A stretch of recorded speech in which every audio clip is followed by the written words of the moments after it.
Hey, Mom. Dad is saying something. Harvey said this while staring at Jonathan's memorial portrait. Of course, the portrait remained still. Harvey's spiritual sense must have activated again. Harvey, stop it. Come play with Mom over here. Okay. But Dad is really angry.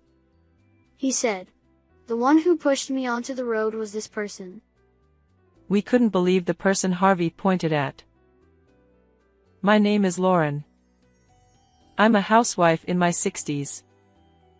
Currently, I live on the top floor of a tower apartment with my husband. I love the view from this room while enjoying freshly brewed tea and sweets. The sunlight comes in well in the morning, and at night, we can see a beautiful night view. I never thought we could live like this. I'm really grateful to you. At times like this, people usually hold a champagne glass and eat cheese while enjoying the night view, but for us, tea and sweets are just right. Ha ha ha. We haven't always lived this dreamlike life. It was only recently that we could.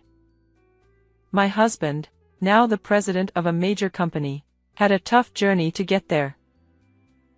We married in our 20s, but we both came from humble backgrounds. We had to earn our own living. My husband worked late every night, and I took a part-time job as an office cleaner between raising our son to make ends meet. I'm sorry for the hardship. I'll make it easier for you one day. Let's hang in there. It's okay. I'll support you. Let's do our best together. Even in such a life, we lived with consideration for each other. Our small luxury during those tough times was buying sweets occasionally and sharing them. 8 years ago, our hard work paid off. My husband, naturally talented in his work, was promoted to director. He then left the company to start his own business, fulfilling his dream of becoming a president. Though still busy, he now takes proper days off, and we spend time together. Our relationship remains good. Lately, my husband has talked about a successor. Considering his age, he hopes to pass the company to our only son in the future. One day, while I was washing dishes, my phone rang. Wiping my hands quickly, I answered and saw my son's name displayed. Hello? Mom, it's been a while. How are you? Thanks to you, I'm well. It's rare for you to call. Actually, I have someone I want to marry. Can I bring her to meet you? The little boy I once knew was now grown up, ready to start a family. It was good news, and I felt relieved. Congratulations. Of course, you can. I'm looking forward to it. The day my son brought his fiancée, I was nervous, unable to calm down. What should I wear? Does she drink coffee or tea? My husband laughed and tried to calm me down. Calm down. As I hurried with the preparations, the doorbell rang. I'm home.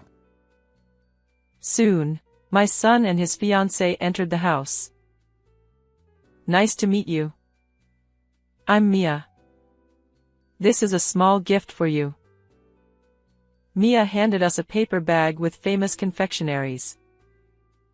Oh, thank you. Let's enjoy them together.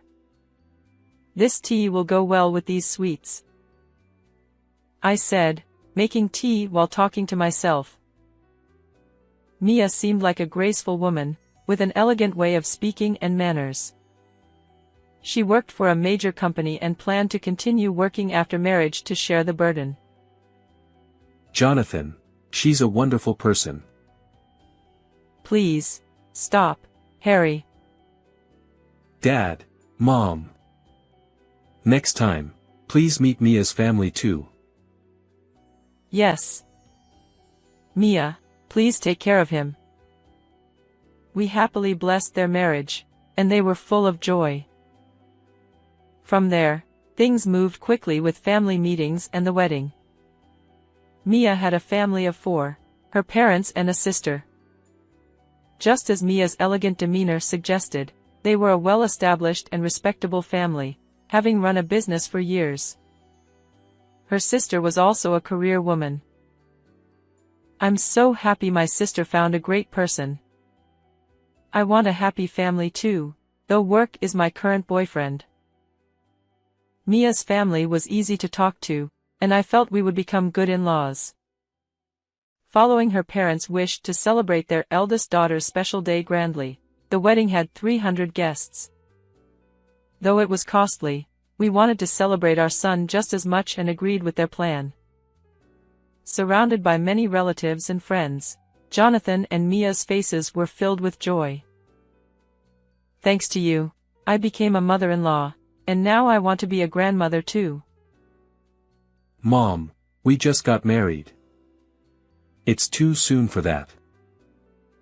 Thinking about the grandchildren we might have someday, I was excited. 2 years later, Jonathan and Mia had a child, and they named him Harvey.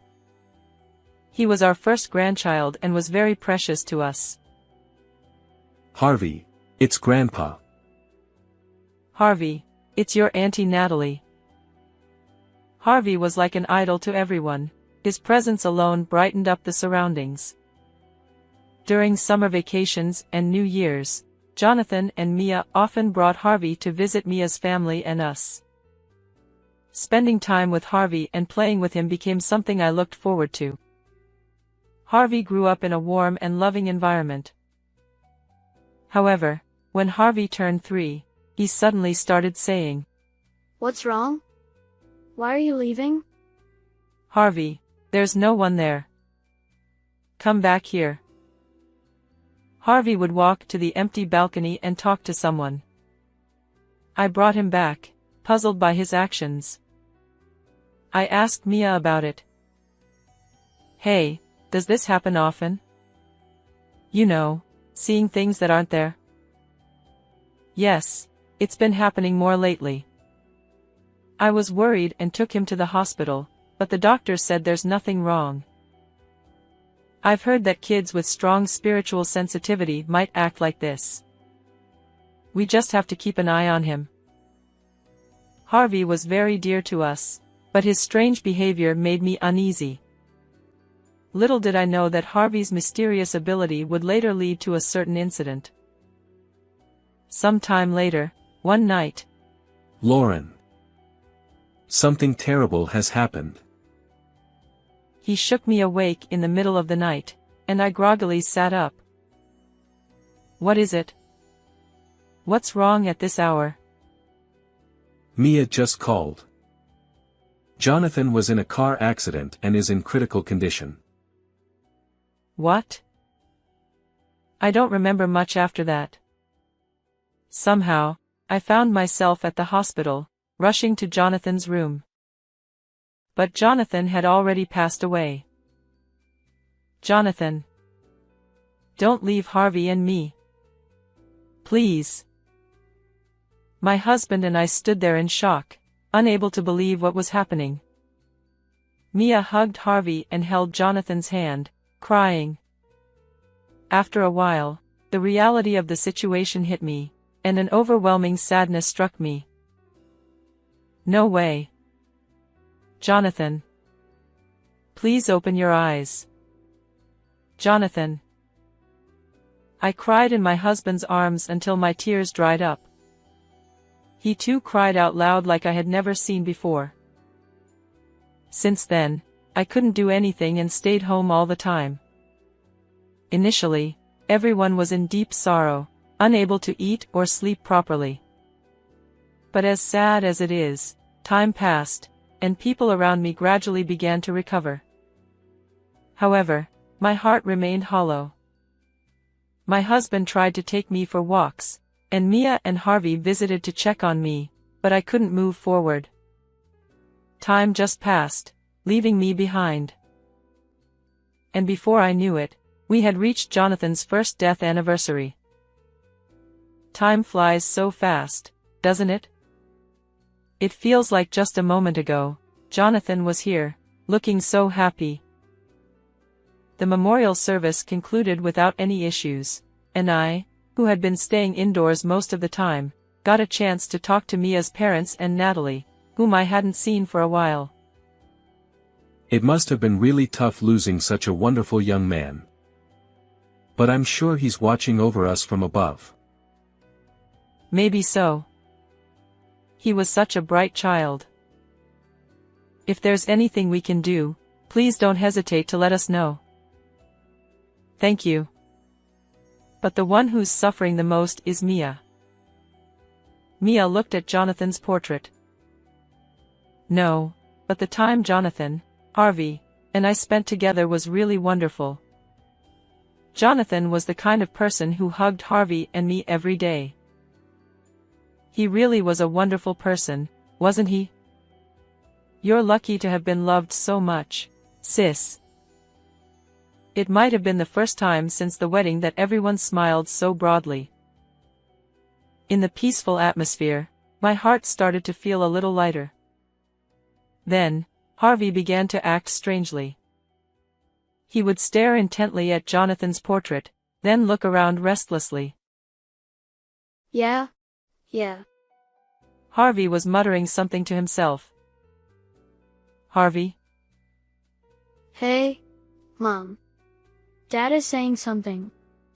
Harvey said this while looking at the portrait. Of course, the portrait of Jonathan remained still. I thought it was just Harvey's sixth sense acting up again. Harvey, stop it. Why don't you come over here and play with Mommy? Yeah, but Dad is really angry. Angry? Jonathan is angry? Harvey, what is Dad angry about? Then, Harvey suddenly stood up and walked toward someone. In that moment, unbelievable words came out of his mouth. He says it was this person who pushed him into the road. We couldn't believe our eyes when we saw who Harvey was pointing at. What? It was Mia's younger sister, Natalie. Wait, stop joking around. Harvey, what are you saying? Come on, let's go play somewhere else. No, I won't. Dad says I shouldn't go near Natalie. He says she's the one who did it. Harvey spoke clearly and with a firm tone. The peaceful atmosphere was shattered, and everyone's eyes turned toward Natalie. Natalie, what is going on? Please stop. Harvey, you mustn't joke like that. Everyone, it's just a child's words, don't believe him, okay? I don't feel well, I'm leaving. Unable to bear the situation, Natalie hastily ran away. Natalie, wait. What is this about? Unable to understand what was happening, everyone there chased after Natalie.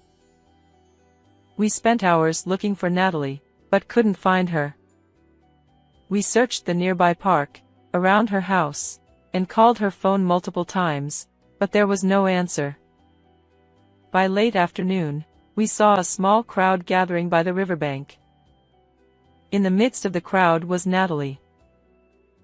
Stop, please. Let go of me. As we approached, we saw several police officers surrounding Natalie. One of the officers noticed us and jogged over. Excuse me, that's my sister. What's going on? We're arresting Natalie on suspicion of murder. What exclamation question mark? Jonathan's death, which had been ruled a traffic accident, had always had some suspicious points, and the police had been investigating. The accident occurred late at night with few witnesses, but discrepancies in the driver's account and dashcam analysis raised questions. Under the surface, the police had been treating Jonathan's accident as a potential crime, and now, they had arrested Natalie as the suspect. The police had been monitoring her for a while.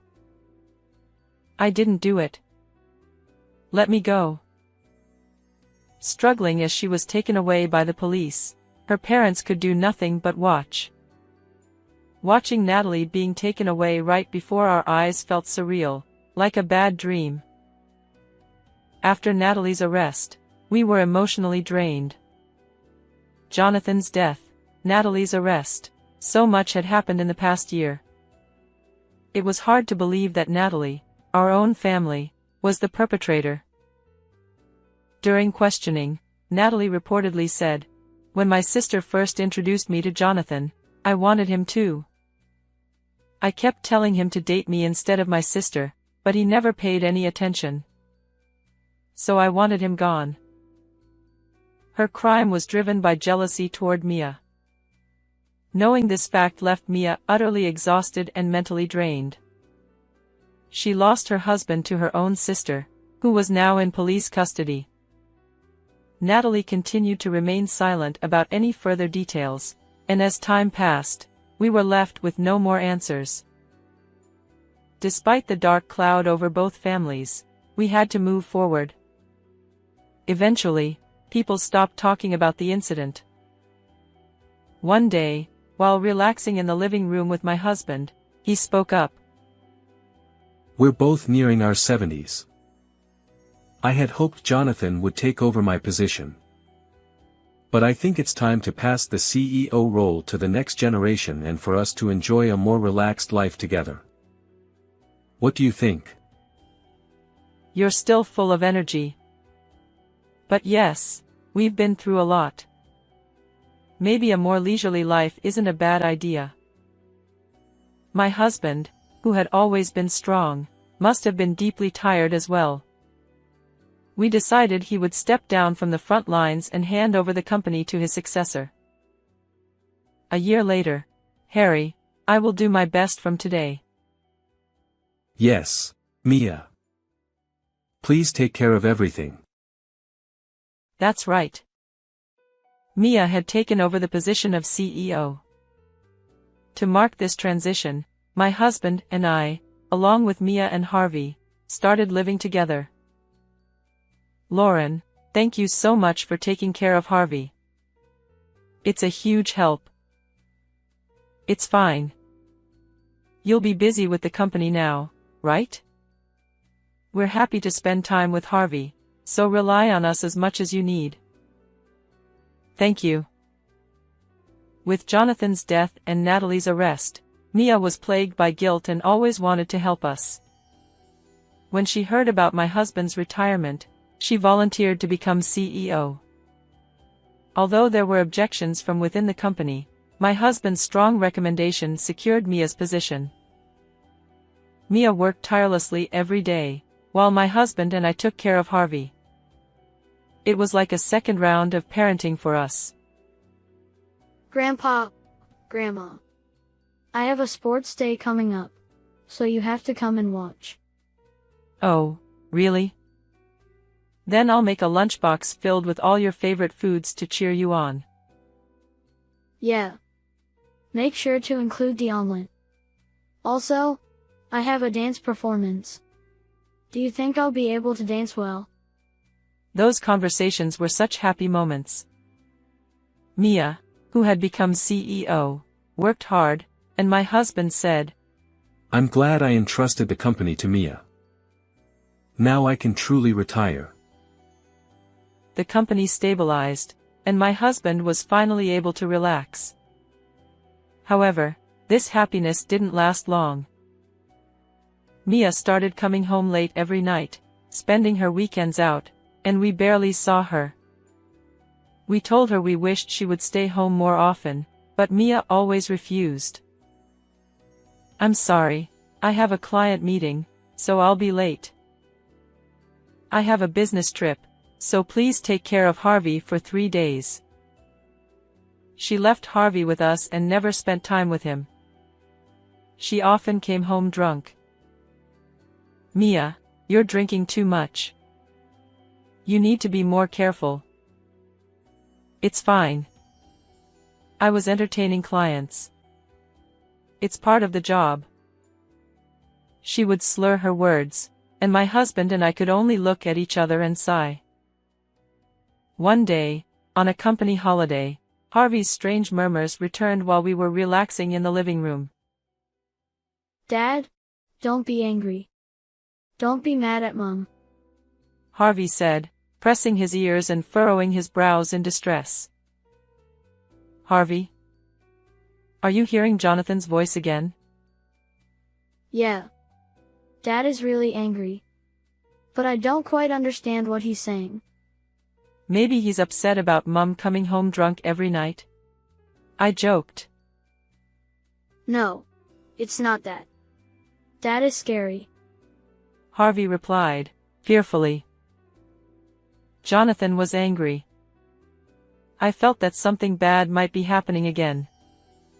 With that intuition, I called a detective agency, suspecting that something was wrong with Mia's recent behavior, and requested an investigation into her actions, trips, and dining locations. A week later, I received the investigation results. The findings were shocking. Mia wasn't doing her job as president, she was embezzling company funds for her affairs. She stayed at luxury hotels with men under the guise of business trips and charged everything to the company's card.